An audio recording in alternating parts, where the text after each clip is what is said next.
Agora, quando a pessoa procura esse tipo de tratamento, o profissional ele tem que identificar sempre a causa. Ele trabalha ali para poder amenizar a dor momentânea da pessoa, do paciente, mas ele tem sempre que descobrir a causa?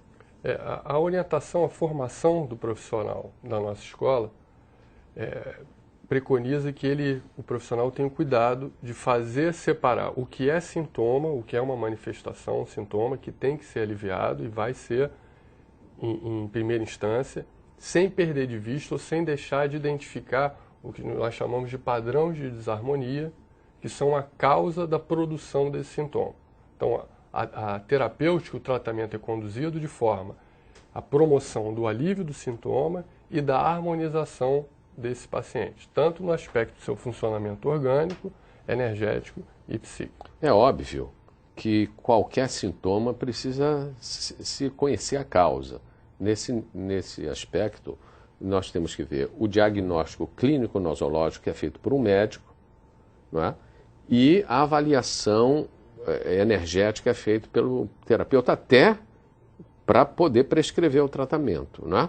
Mas eu acho que qualquer sintoma tem que ser observado de uma forma clínica e de uma forma terapêutica objetiva, não é? Quer dizer, aí o paciente fica resguardado de um diagnóstico, seja ele clínico-nosológico, seja ele energético. E existe também uma orientação para que esse paciente, ele deve contar ao terapeuta os problemas, tanto de ansiedade, estresse, problemas emocionais, para que isso seja trabalhado, mas existe uma recomendação de novas atitudes, de novos hábitos, para que aquilo não aconteça novamente? Certamente.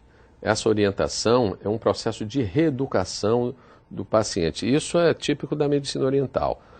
Ele não se trata apenas do paciente, mas se educa o paciente para não adoecer. Porque o processo do adoecimento está relacionado muito à ignorância do paciente sobre a sua própria vida, sobre os seus próprios hábitos, seu cotidiano, né? Em relação à alimentação, atividade física, tudo aquilo que a filosofia Renaud da medicina oriental pode bloquear esses pontos de energia do corpo, esses maus hábitos? Não só bloquear, mas fazer com que todo o processo energético se comprometa, né? O trabalho principal do shiatsu seria desbloquear esses pontos, colocar energia para fluir no corpo? A obstrução dos canais e dos pontos é comum porque circunstâncias como frustração, a pressa que a gente tem no dia a dia vão levando o que a gente chama de estagnação, que vai provocando uma obstrução nos canais e nos músculos. Não é à toa que quando a gente está mais tenso, começa a ter uma contração aqui cervical no trapézio.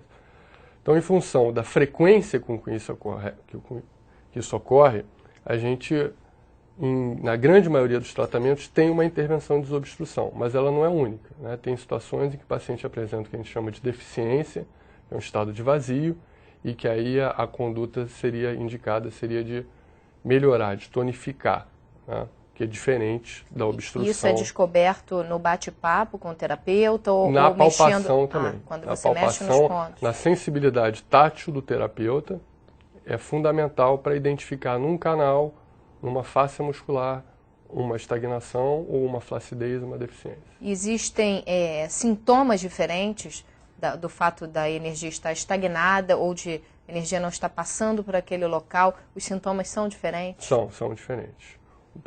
Tanto os sintomas, que é aquilo que o paciente relata para a gente, quanto os sinais, que é aquilo que ele evidencia, ele não sente, mas ele mostra, como a coloração da face. A palidez tem um significado em oposição ao rubor facial. E tudo isso é utilizado para... Então, chegamos à conclusão de que para praticar shiatsu, ele tem que ter uma formação, o profissional tem que ter uma formação adequada. Claro. Né? E o que nós observamos hoje é que muita gente pratica o shiatsu como se fosse uma massagem terapêutica, que é completamente distinta da prática do shiatsu, e que não tem uma formação como ele estava a falar agora. Eu queria entrar mais um pouquinho nessa parte da formação no próximo bloco, que a gente vai fazer um intervalo. Saúde Holística volta em um minutinho. Fique com a gente.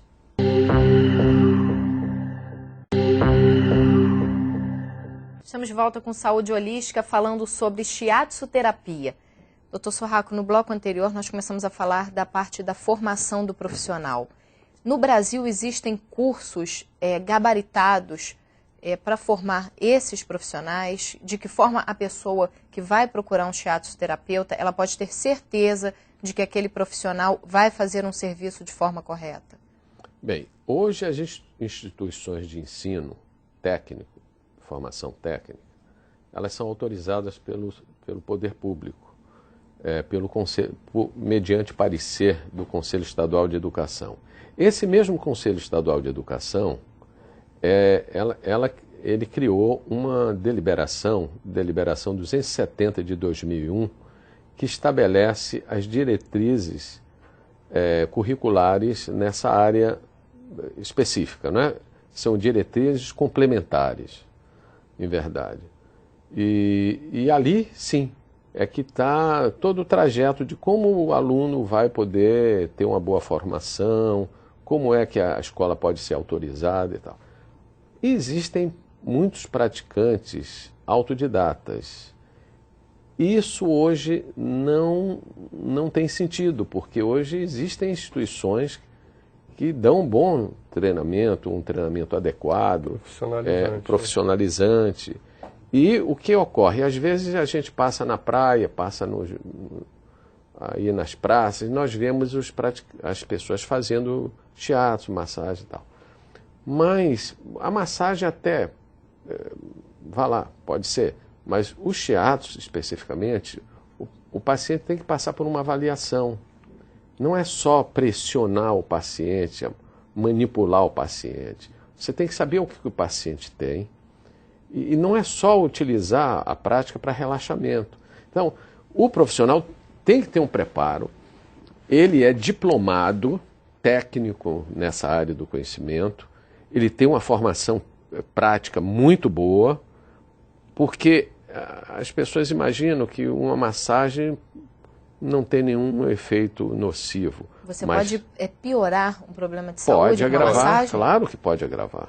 Mas por quê? Pela pressão inadequada? De que forma você pode... manipulação da coluna vertebral inadequadamente. Eu acho que isso aí requer um cuidado até do poder público.